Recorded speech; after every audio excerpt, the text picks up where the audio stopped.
My name is Brittany Boaz, and I am here with Patricia Huffman. We are here to talk about diversity in education, and the topics we've chose to cover are racial and ethnic, socioeconomic, gender stereotypes, and gay students. I am a African American female from a predominantly white town. I am Asian American from also a predominantly white town. So for me, racial and ethnic kind of backgrounds, there were not very many Black people. I think we had at most 20 other Black students in my place. And yeah, in my entire school district, because I grew up there, we have probably 3 Asians overall in elementary, middle, and high school. So growing up, how did that kind of make you feel? Growing up, I didn't actually notice how it was affecting me because I kind of grew up with everyone, so they would say things that were like kind of not right, and I knew they weren't right, but I would just go along with it because it was so normal to me. And it probably wasn't until high school where I kind of was like, yeah, I'm Asian, but that doesn't correlate with anything other than how I look. And so, like, now, how would you think that other people would kind of feel about that? Like, now, other students that are going there? I think people who go to my high school are way more accepting than they used to be. I think, not to be like a snowflake, but I was probably one of the first Asians at my school. So for my class to grow up with someone who was different, I think it was good for them because that's something they probably never would have gotten otherwise. And as I've grown up, it went from being an all-white school to a school with 3 Asians. Now there's at least 2 black two black families and 1 Hispanic person. So like it's improved, but then there's still a lot of weird racial issues. All right. So for socioeconomic, I'd say middle to lower class. I'm from a very rural area. And I know that for me growing up, like I grew up with a lot of people who were a lot more wealthy and had the nicer cars, had the nicer clothes, didn't have to worry about if they were going to have to charge for lunch that day. Whereas for me, I was on free and reduced lunch, so I paid 30 and 40 cents for my lunches. I dressed in baggy clothes and hand-me-downs for my entire life up until high school, actually. So I feel like kids nowadays in that, I don't know, I felt not like I wasn't as good as other people when I was growing up. And so I guess, I don't know, how would you feel about that? I am definitely from the same boat. I would say I'm probably from like a lower middle class family. I didn't have the hand-me-down thing because I had no one to hand me down anything. So I definitely really liked when that thrift shop trend started happening. Yep. Definitely. What was the question? So how do you think that, like, how did that affect you different than someone else? I think it really made me appreciate my family more and what I have more. I agree with that. I agree with that a lot. I'm very simplistic now. I don't need the material things like the newest cell phone or the latest Jordans. And, how it affected me when I was growing up, like, I feel like growing up, I was, like, that little asshole kid. Am I allowed to swear? I was that little asshole kid who, like, kind of knew she was poor and compensated it by being an asshole. You know what I mean? Yep. Like, that was, like, that weird bully trope, but I wasn't, like, horrendously awful. It was, like, very, very, like, low-key horrible. Now, I guess now being in Athens, too, with Appalachia being one of the poorest area in Ohio, it's interesting for me to see kids now because I work with like Athens County Children's Services for a while, and some of those kids, like you can definitely tell how it's affecting them, and like the clothes they wear, the dirty faces, but down here it's almost like people are so used to it that they don't care. They're not judging people on that like they did kind of in my town. It's kind of like a happy poverty. Like in India, there's like a community where they're just like the happiest people, but they're the poorest people. But like I feel like where I come from, it's very much like a huge scale of people, just like most places, but like we have people who own like a bank and they're so rich. They have like a theater in their basement along with all the other perks of being Rich and white. yeah, very much so. And then we have like the kids who are just as equally white, who just like their parents were never there. They don't have much money. They really like got into drugs and it just didn't work out for them.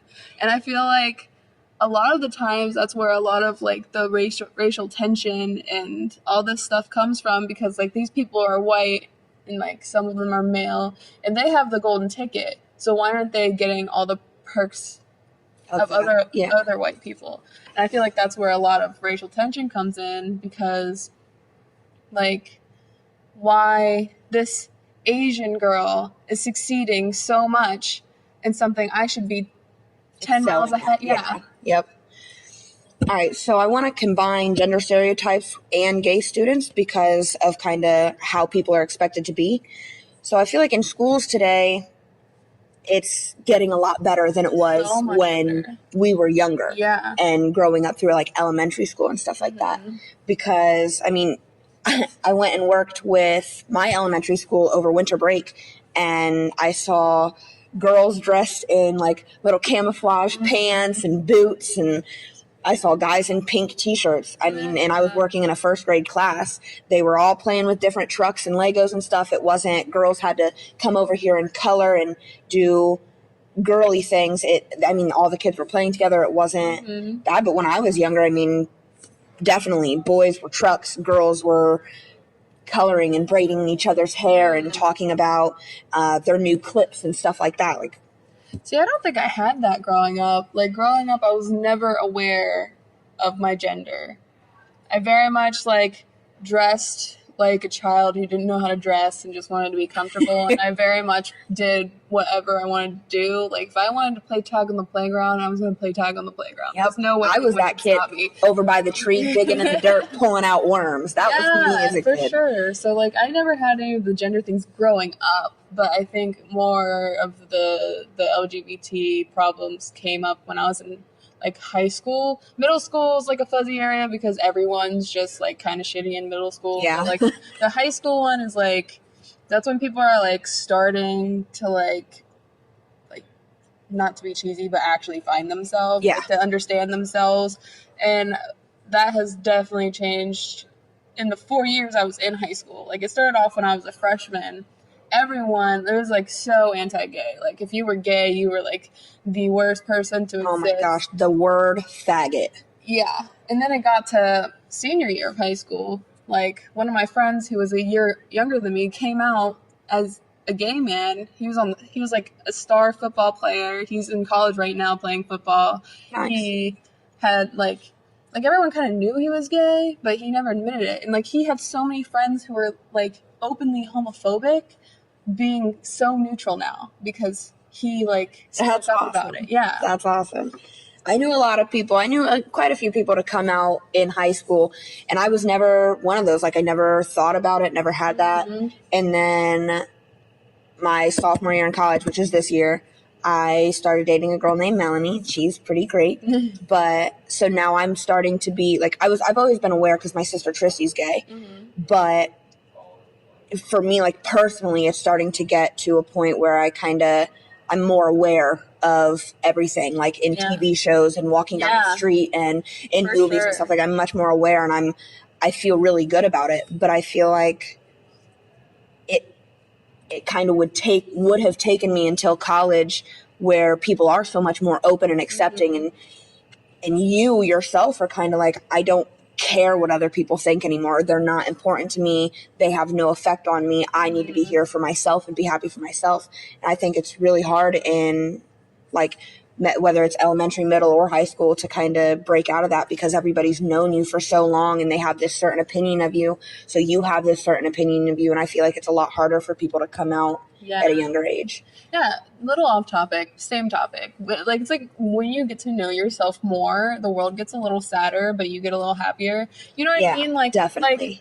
Like, like when I started to embrace the fact that I was Asian American, when I realized that there's like almost no one representing Asian Americans in media, it's kind of disheartening because like you don't notice it until there is an Asian, like there is someone who's like you, and you're like, this is amazing. Like I've needed this my whole life. Like I didn't even know it. I can relate to that so much, and it's like a simple scene in a movie, like everyone's just watching and you're just like bawling your eyes out because you're like, I really could have used this when I was like a small little 12-year-old. Yep, definitely. But like back on the straight, and on the gay, on the crooked arrow. How do you identify? Seeing right now, since I'm so new to being with a girl, I don't know how I identify. I think I would identify more as pan because I like a person for themselves, not necessarily. I don't care about a sex. That doesn't, or that doesn't bother me. What about you? I've never actually been in a relationship with a woman, but I identify as bisexual because I know myself. But I could be pan because I am very much like you. I like people. Like it doesn't matter if you're trans or like I like people depending on their personalities. And so when we talk in school about like health and sex ed and all that stuff, do you think that they should like gay and lesbian, kind of attributes should be added into that curriculum? For sure. Like what kind? Like safe sex for gay people, lesbians, like safe sex for everyone. Like I didn't even know dental dams existed until like a month ago. What's a dental dam? Exactly.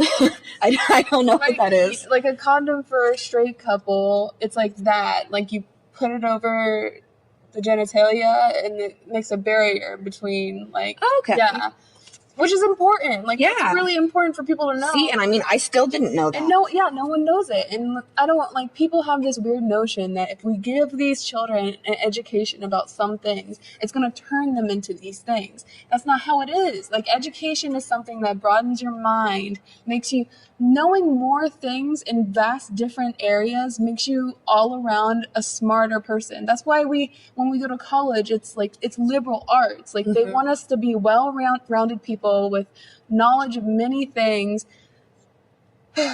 It's very frustrating. It's so frustrating because especially schools that don't even teach that'll teach abstinence rather than like how to go conduct safe sex. And it's been proven time and time again that has increased teenage pregnancy.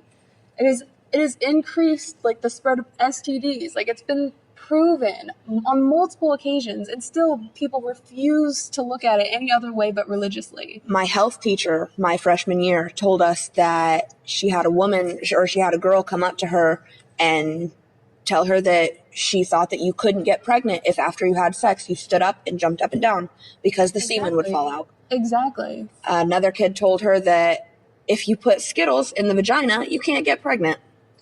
Don't know how that logic came up. But I mean, just where people get so angry and they're not trying to teach these things to, any of the kids. And ignorance is not bliss. Yeah, ignorance is not bliss. For sure. And it's just like back on like the socioeconomic thing, like these kids in like worse schools get a shittier education, and then they're just trapped in the cycle of like going to a bad school with bad education, with hand-me-downs, with teachers that don't want to be there, getting pregnant, and then just cycle it all over again. Like everything is in a way that goes against people who don't have much money, and it's set up in that way because if these people eventually get money, then people on top get less money. All right. I'm going to close it down. My name is Brittany. All right. That's okay.